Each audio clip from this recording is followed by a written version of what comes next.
Bem, então hoje eu montei casos, estou trazendo 3 casos do que eu mais recebo no consultório, eu acho bem interessante.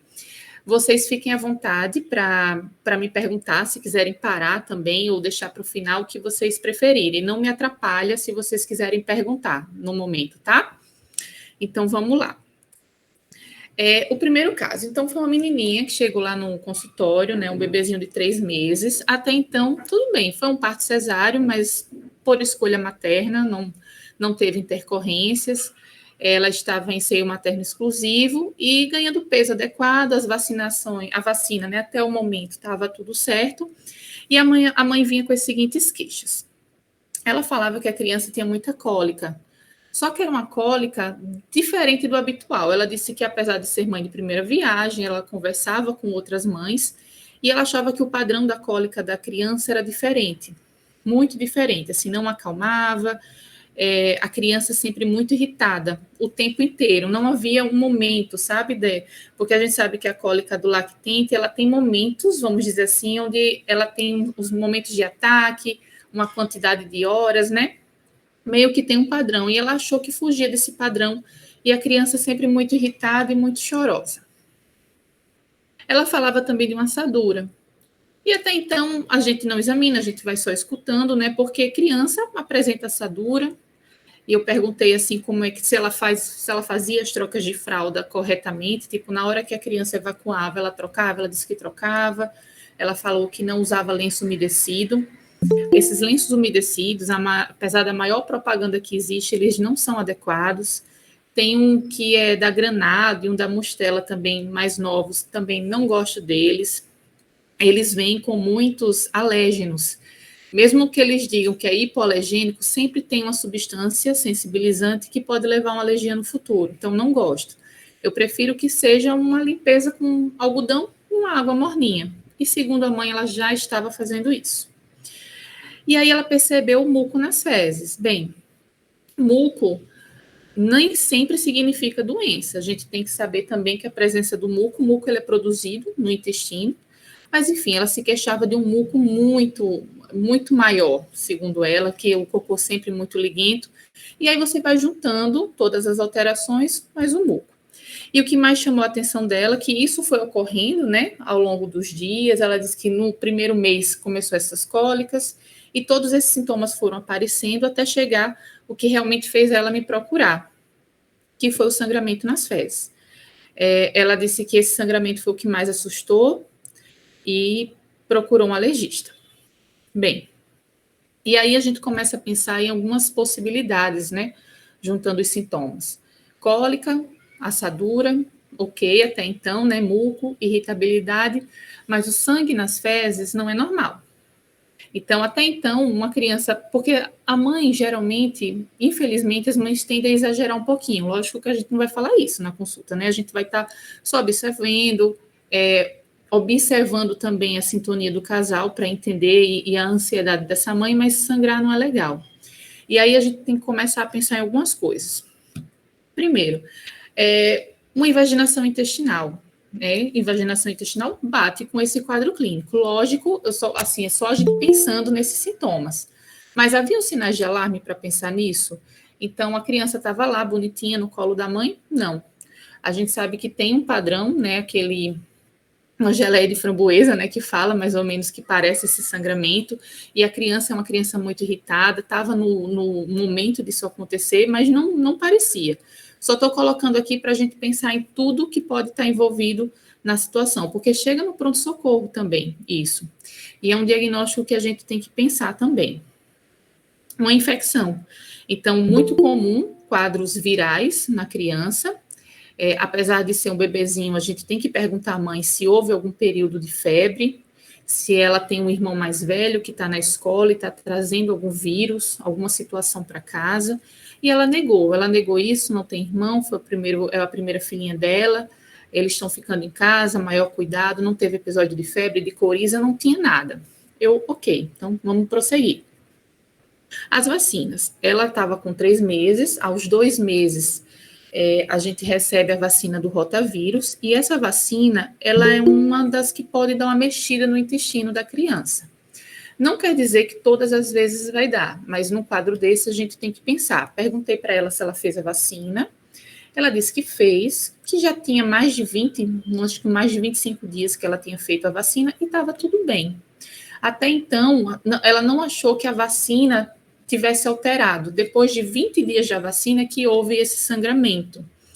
E assim, a vacina pode causar o sangramento, mas não é comum depois de 20, 25 dias. Logo nos primeiros dias eu posso vir com irritação, com muco, mas é algo que se resolve mais rápido. Mas eu já tive pacientes que apresentou sangramento por conta da vacina e durou até 40 dias esse sangramento. Então, ela disse que com 20 dias após a vacina, não, até então foi quando começou a ter esse raio de sangue, então eu segurei um pouquinho a informação. Vamos continuar. A cólica do lactente, como a gente falou, bem, a cólica do lactente não ia sangrar. A cólica do lactente ia ficar só na cólica, na irritabilidade, até a presença do muco. Pode ter, porque o muco vai sair no cocô do bebê, sai no nosso também. Sempre uma pequena quantidade. Quando isso fica muito exacerbado e a gente junta com outros sintomas, é que a gente vai pegar. E aí vem o que fez a mãe chegar no consultório. Ela disse, doutora, isso só pode ser uma alergia ao leite. Bem, a gente viu que poderia ter várias coisas que poderiam dar esse diagnóstico também, mas quando a gente vai raciocinando e pensando, sim, a alergia à proteína do leite de vaca, não IgE mediada, que a gente vai conversar sobre isso, é uma das possibilidades. Existem 3 tipos de mecanismo para desenvolver uma alergia ao leite, e a dessa bebê com essas características é a que fecha esse quadro de alergia à proteína do leite não IgE mediada. A gente vai ver mais na frente um outro caso, diferença para o outro mecanismo. Então, essa, quando mexe só no intestino, começando no bebê, é uma das possibilidades. Bem, vamos lá. E lembrar que a imaturidade intestinal, ela vai estar presente, pode, junto com todas essas outras hipóteses, mas o bebê, ele pode também vir a ter pequenos raios de sangue, pequenos, gente, sem grandes também consequências, isso ser apenas de uma imaturidade. E à medida que ele for crescendo, isso vai se resolvendo. Mas aí a gente vai acompanhando e vamos ver o que isso vai dar. Bem, e aí vamos examinar essa criança. E aí vamos ver, ela falou de uma assadura. A criança aqui do caso é essa primeira foto. Mas eu vim mostrar outras que eu tenho, que a queixa também era assadura, porque o pessoal fica, não, a PLV não é, a assadura não tem nada a ver com a PLV. Vocês estão vendo que é uma assadura diferente. Não é a dermatite de fralda, que a dermatite de fralda ela pega até um pouco mais a região da vulva, né, a região genital. Aqui não, aqui você vê que é uma assadura muito mais concentrada na região perianal, na região anal, é uma assadura muito violenta. Você percebe que as fezes elas estão tão ácidas que quando ela bate na pele sensível do bebê, ela chega a corroer a pele. Esse bebê dessa terceira foto, eu tive que fazer laser. Isso aqui foi de uma amiga que estava, ela mora até em Natal, e a gente foi conversando, só laser para fechar, porque as pomadinhas de assadura não resolviam.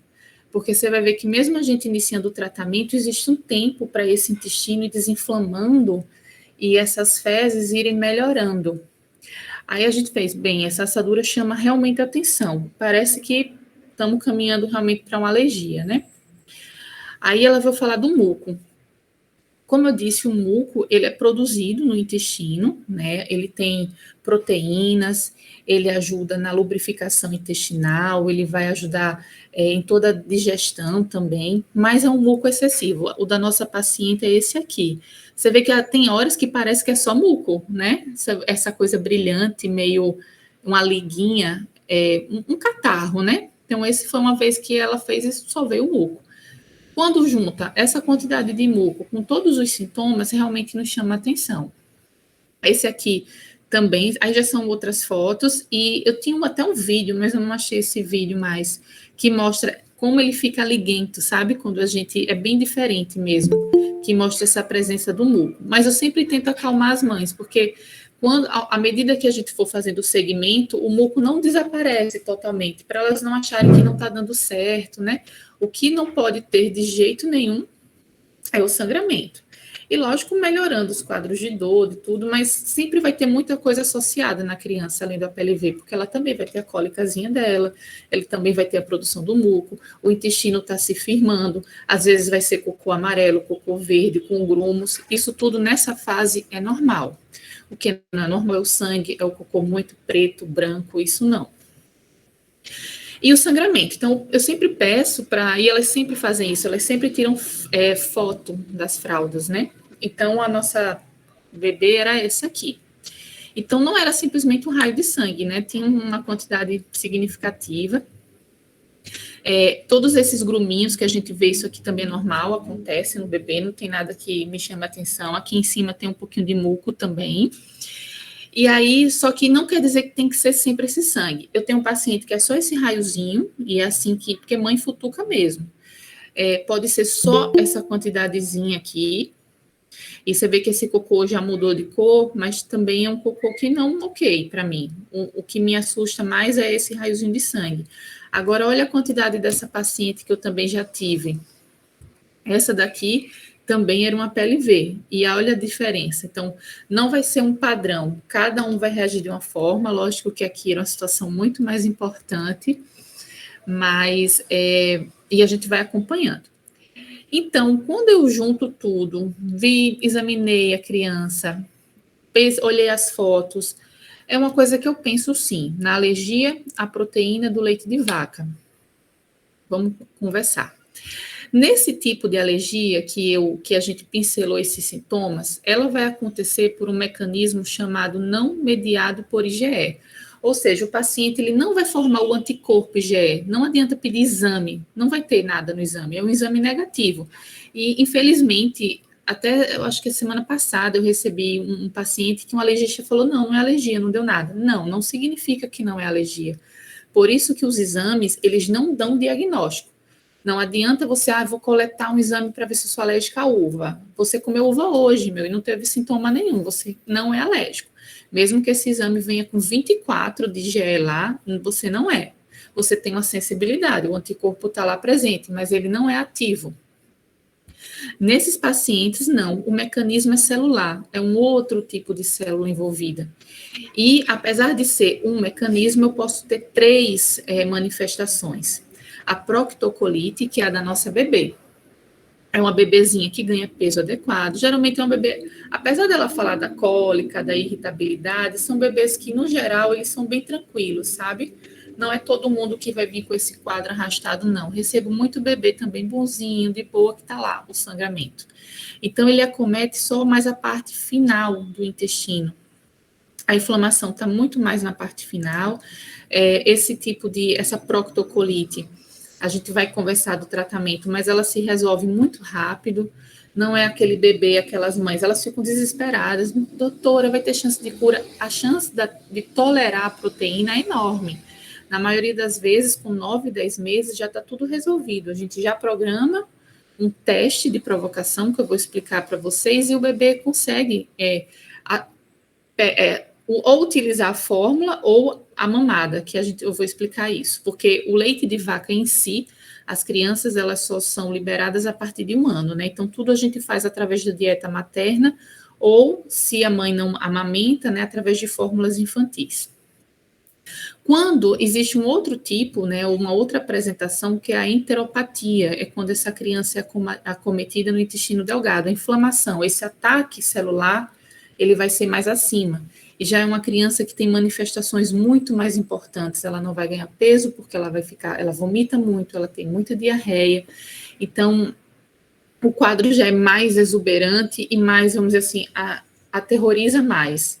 E às vezes é difícil de chegar, porque como ele não é tão comum, mas como a gente tem a proctocolite, até a gente chegar nesse, pensando que é o leite, às vezes demora um pouquinho. Também há uma chance da tolerância a ser alcançada rápido, demora um pouquinho mais do que a proctocolite, mas alcança. E a enterocolite é quando essa inflamação vai prejudicar todo o intestino da criança. Aqui é o que a gente chama até de FPAS. É uma reação que não acontece muito com o seio materno, vai ser mais a partir da introdução alimentar. Eu boto aqui uma criancinha até maior. E não esses aqui são mais com leite, esses dois. Mas esse daqui pode acontecer, no geral, com outros alimentos, como o ovo, como o trigo, o arroz pode acontecer também aqui. A criança, ela se alimenta e após algumas horas, porque o interessante desse mecanismo não mediado por IgE é que as reações, elas não são imediatas ao contato, como a gente vai ver no outro quadro clínico. Isso aqui, a criança, ela mama no peito da mãe, a mãe come alguma coisa e o sintoma pode acontecer até 72 horas depois. É o que a gente chama de reação tardia. Então, essas reações, elas são tardias. Esse negócio da mãe falar, eu comi agora, botei para mamar, ele já teve uma reação. Não, não é, sabe, não é isso. Então, a gente tem que conversar muito com a mãe, que às vezes dá uma pirada, né, nos sintomas e no que está acontecendo. Já nessa enterocolite, que é a FPAS, ela é diferente, ela não vai demorar tanto para acontecer. Ela pode acontecer até com 4 horas já de você consumir, ou até antes. Só que é o vômito, minha gente, vômito desesperador, um vômito que não para. Essa criança tem alguns graus para essa doença, mas tem crianças que vomitam tanto que elas chegam a desidratar e podem até chocar. Então, o quadro clínico é tão marcante quando alguém conta dessa clínica deles que você já saca e fala, não, isso só pode ser um FPAS, da maneira que aconteceu, sabe? Porque no outro mecanismo também vai vomitar, mas não é esse vômito tão exagerado como esse. Bem, então, pensamos numa proctocolite, a gente vai dizer o que para essa mãe? Que é a PLV de certeza? Não. A gente vai dizer, olha, mãe, estou suspeitando realmente de uma alergia à proteína do leite de vaca. O que é que a gente vai fazer? Então, manter o aleitamento materno. Então, se essa mãe está em seio materno exclusivo, a gente vai conversar com ela e encorajar ela a manter esse aleitamento. É fundamental ela manter. Lógico que a gente vai conversar, a gente vai acolher, isso vai ser uma decisão em conjunto, porque ela vai precisar fazer uma dieta de exclusão. Então, a criança não vai fazer nada, a criança vai continuar sendo amamentada normalmente e quem faz a dieta é a mãe. Só que não basta a gente chegar para essa mãe e falar, olha, mãe, tira leite e derivados, é isso, ponto, tchau. Não é bem assim, a gente tem que ensinar a ela, explicar o que são os derivados, nem todo mundo sabe, a gente pensa que são uma besteira, mas não é. A gente tem que explicar o que é lactose e o que é proteína do leite. Todo mundo acha que se está lá, 0 lactose, eu vou poder comer, e a gente sabe que não. Então, a gente tem que explicar a diferença de intolerância para alergia à proteína. Temos que conversar sobre os traços. Então, avaliar, na verdade, nem toda criança reage a traços alimentares, mas a gente tem que explicar para ela a questão de traços nos alimentos, então a leitura de rótulos, medicamentos, traços domésticos, e aí a gente vai explicando. Às vezes, o que eu gosto muito, assim, nos meus pacientes, eles podem, como o meu consultório é particular, né, eu não trabalho no SUS, mas eu tenho uma facilidade muito grande de pedir para as mães ir para uma nutricionista. E isso faz total diferença quando a nutrição está com a gente, porque elas fazem a dieta equilibrada, porque também essas mães se perdem. E a depender do profissional que a gente está, eles começam a fazer umas exclusões loucas que não precisa.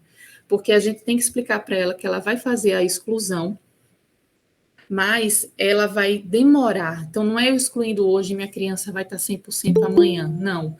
Eu vou excluir e essa criança tende a desinflamar durante 4 a 6 semanas. E é aí que eu vou conversar com ela sobre o chamado teste de provocação diagnóstico. Esse diagnóstico de APLV vai vir agora. Se eu faço a dieta por 4 a 6 semanas e minha criança ficou bem, aí a gente vai perguntar se ela vai topar fazer a provocação diagnóstica, que é quando eu vou voltar com o alimento. Se eu voltar com o alimento e a criança voltar os sintomas, eu fecho a PLV. Tem mãe que não quer fazer isso, doutora, eu não vou arriscar, não. De jeito nenhum. Então, ela prefere fazer só lá nos 9 meses, que eu vou fazer a mesma coisa. Só que agora já não é mais diagnóstico, agora eu vou avaliar a tolerância. E quem topa fazer diagnóstico, a gente fecha, a criança volta a sofrer, eu digo, ó, é a PLV, vamos voltar à dieta, e lá na frente a gente vai fazer o teste de provocação para avaliar se ela está tolerante ou não. Quando a mãe não amamenta ou por algum motivo acontece que a gente precisa entrar com uma fórmula infantil, temos que pensar, né, entrar com as fórmulas infantis apropriadas, que são as fórmulas, inicialmente, 80% das crianças se dão super bem com a extensamente hidrolisada, com lactose, né? Lembrar que o leite materno, ele tem lactose, então eu tento manter essas fórmulas para manter o mais fisiológico possível. Se essa criança não tolera um aporte maior de lactose, a gente pode ir para extensamente hidrolisada sem lactose, que seria o Pregomin ou Alfarré. E em casos em que, na minoria dessa situação, que a criança não aceita a extensamente hidrolisada, ou nos quadros graves de um outro mecanismo, que elas são anafiláticas, ou até mesmo desse jeito, por exemplo, naquela que a criança perde muito peso, que é a enteropatia, a gente entra logo com a fórmula de aminoácido, que é o Neocate e o alfamino. Mas eu vejo muito profissional já entrando com o Neocate e não precisa.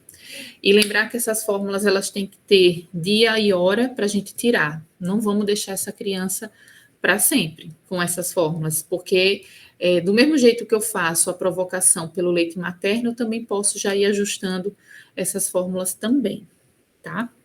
Então, isso aqui quis falar um pouquinho do que seria esse APLV não mediado, é o que chega muito no consultório, que as mães ficam desesperadas, e temos que explicar para ela que nesse quadro aqui, não vai fechar a garganta, que ela já pensa naquele edema de glote, todo mundo só fala disso, e aqui não tem nada a ver com isso. Não vai ter edema de glote, ele não vai ficar vermelho, não vai ficar inchado. Se ela tiver um escape, tem mãe que chega desesperada também, doutora, sem querer, eu comi um brigadeiro, sem querer, né? Aí a gente fala, isso atrapalhou a cura dele? Não, não atrapalhou nada, não atrapalha. Só o problema é que ele pode sofrer, ele vai ter dor, né? Os sintomas vão voltar, mas isso não atrapalha o futuro dele, tá? Bem, esse é o APLV não IgE mediado, que geralmente eu falo APLV porque é o que realmente é mais comum. Em alguns casos a gente também tira soja, mas aquela coisa de um monte de profissional de ficar tirando um monte de alimento, não. Na maioria das vezes é só o leite e a soja que estão envolvidos. Tudo bem? Vamos para o caso. Aí eu montei, tipo assim, esse mecanismo para a gente entender.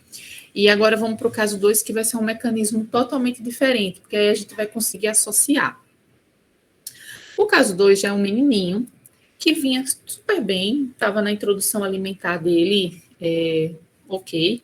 E aos 7 meses a mãe tentou oferecer o ovo cozido. Eu gosto muito de iniciar com o ovo cozido, seria o mais ideal, tá? Quando a mãe vem antes para mim por algum motivo, eu sempre gosto de primeiro, oferece primeiro a gema, depois oferece a clara.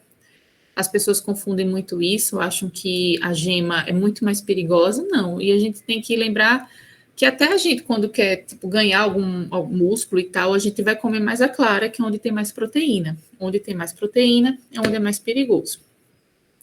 E em poucos minutos, quando ela ofereceu esse ovo, ele evoluiu com avermelhidão no corpo e edema nos olhos.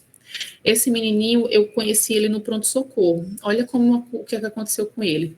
Então, aqui ele estava na cadeirinha em casa, já com poucos minutos após ele comer, ele estava com a babá viu isso, deu um banhozinho nele, olha como ele foi evoluindo.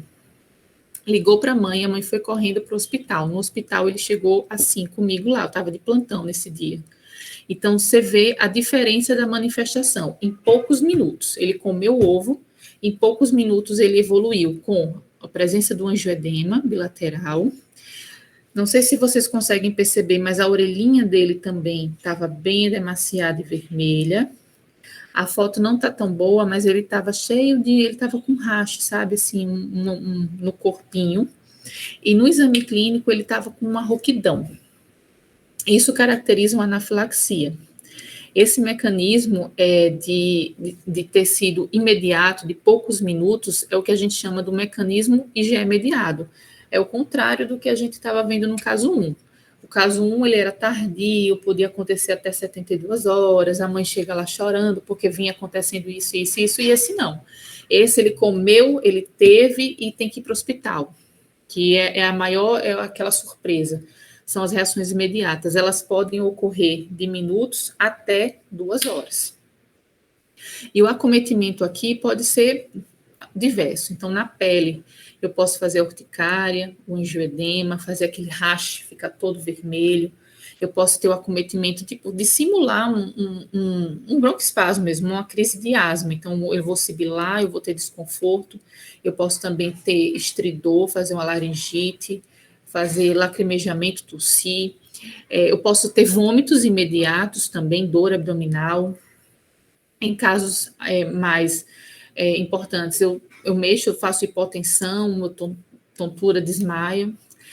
Lá na USP, quando eu fazia os testes de provocação, teve uma criança que disse que teve muito sono, muito sono, muito sono e dormiu. Não, ele estava já tendo reação. Foi o meu, assim, um dos primeiros, e a gente se passa, né, quando a gente é estudante aprendendo, mas não, ele simplesmente estava tendo anafilaxia e eu e a minha amiga achando que ele estava, cansou, não, bichinho. Aí a gente fez uma adrenalina e ele voltou.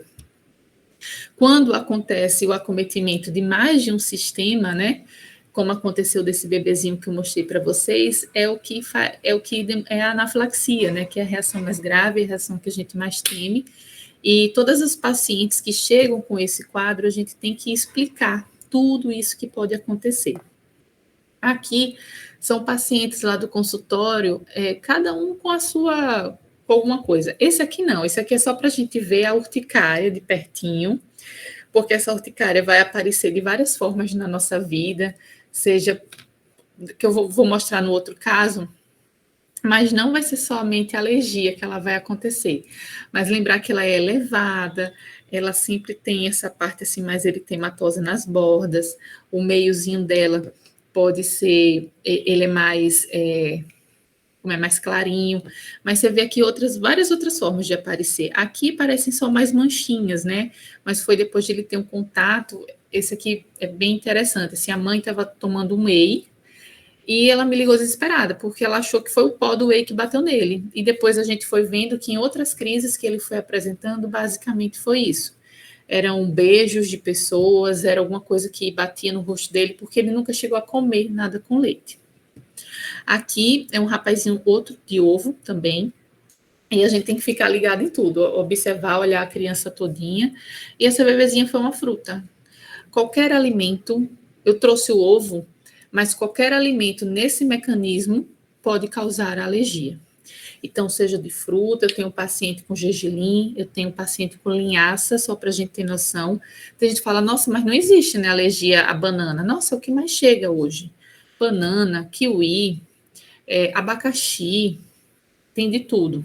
Lógico que os mais comuns vão ser leite, ovo, trigo. Os frutos do mar, que as pessoas têm muito mais medo, né? Então, a introdução alimentar, ninguém quer dar camarão. Poxa, o camarão que menos dá problema na criança. Eu vou ter muito mais problema com o ovo, né? Com as castanhas. E o camarão, ele é mais uma alergia mais do adulto, sabe? Mas, bem, pode acontecer? Pode. Mas todos os alimentos, independente do que eles podem causar ou não, eles têm que ser oferecidos na criança. A criança tem uma fase chamada de janela imunológica, onde ela precisa conhecer as proteínas na maior diversidade possível, lógico, pensando no financeiro, na cultura da família, no que pode e o que não pode, mas que seja, sabe, que ele seja oferecido. E, infelizmente, algumas, graças a Deus é a minoria, né, vão ter quadros alérgicos. Bem, como é que a gente faz o segmento dessa criancinha que chegou lá para a gente? Então, primeiro a gente vai agora sim, vai surgir aqui a presença do teste, porque eu tenho um quadro clínico que se assemelha a um mecanismo onde eu tenho a formação do anticorpo, que é a presença desse anticorpo com o quadro clínico que vai me auxiliar nesse diagnóstico. Aí a gente tem os testes cutâneos, né, que tem o prick teste. Quando a gente fala de alergia alimentar, eu posso fazer 6 meses, 7 meses já dá certo para fazer. Ou eu posso também associar e pedir a própria dosagem do anticorpo no sangue, né? Que aí já é do ovo e já é do leite. E aí eu junto, mas assim, só de ver aquele quadro clínico, porque a mãe fala para mim, ó, doutor, eu acho que foi o ovo, porque foi muito próximo do ovo. Mas mesmo assim, eu sempre gosto de fazer o teste, o exame, porque a gente junta e dá o diagnóstico. E aí, doutora, qual é o tratamento? Então, é excluir o alimento. A gente vai ter que tirar o alimento dessa criança. diferente do outro. Aqui a gente não sabe quando a gente vai devolver também, quando a gente vai reintroduzir, não tem como saber. Alguns alimentos, né, quer dizer, a maioria dos alimentos a gente tem previsões, baseado nos artigos, nos estudos, mas o que é que vai nos auxiliando? Então, os testes, né, a gente vai fazendo o acompanhamento agora, através da dosagem desses anticorpos, através da mãe me dando pistas, se ela realmente fez a exclusão correta e ele não teve escape com nada, a gente vai ter que confiar no teste e ver, à medida que esse teste estabilizar, o teste que eu falo é assim, por exemplo, eu coleto um IgE, deu 20 para ovo. Daqui a 6 meses eu coleto de novo, deu 40. Tipo, não está na hora, né? Então vamos acompanhando. E mais ou menos, a depender da idade que eu já espero, o exame não aumentou mais, pelo contrário, ele só vem diminuindo, é um sinal de que eu posso agir de alguma forma, né? E acompanhando sempre. Qual é o agir? É o chamado teste de provocação, que aqui, diferente do que eu fazia lá no outro mecanismo, que é pedindo para a mãe comer e a gente indo observar, aqui eu vou fazer um teste com a criança. Só que pela gravidade do que pode acontecer, eu vou fazer no ambiente hospitalar, ou na clínica, quando é uma clínica que já tem a estrutura, onde eu preciso ter todos os medicamentos, oxigênio e principalmente a adrenalina. E aí a gente vai fazendo o acompanhamento. Vai ter momentos que a gente pode ser que dê errado. Os exames mostraram uma coisa, mas na hora ele reagiu. Por isso que a gente sempre tem que fazer com acompanhamento. O tratamento que existe é se por acaso ele reagir, ou deixar a mãe preparada para possíveis reações, que é o que a gente precisa ter, um plano de ação, e eu preciso educar essa mãe para uma anafilaxia. Plano de ação, só para a gente ter uma ideia, eu vou deixar com a mãe a dose da medicação, seja do antialérgico, seja do corticoide, e até mesmo se for uma criança que é anafilática ou a gente vê que tem chance de evoluir para uma anafilaxia, que nesses casos de anafilaxia, a medicação de escolha é a adrenalina, eu preciso deixar a mãe ciente do que é uma crise alérgica, explicar para ela os sintomas que podem acontecer e como ela pode agir. Então, o plano eu deixo, mãe, vai fazer antialérgico, deixo já os ml, o corticoide, tá, os ml, a adrenalina, se precisar, essa mãe, o ideal é que ela tivesse uma adrenalina auto-injetável, que são essas adrenalinas que já vêm prontas, onde a gente não tem no Brasil, né? Ela não é feita aqui, a gente tem que comprar fora, e é muito caro. Então, acho que foi ontem, o pai veio com ampola de adrenalina mesmo. Fez, doutora, pode ser? Eu fiz, olha, imagine que seu filho vai estar tendo um quadro, que o filho dele é anafilático. Você vai conseguir quebrar a ampola, puxar e aplicar? Porque a adrenalina, no momento que ela sai da ampola, ela é sensível à luz. Ela escurece e perde o efeito. Então, eu realmente tenho que deixar ela na ampola. Ou andar com ela, eu tenho uma outra família também que anda com ela protegida, mas quando ela me levou no consultório semana passada, já estava amarela. Eu fiz, olha, não funciona mais.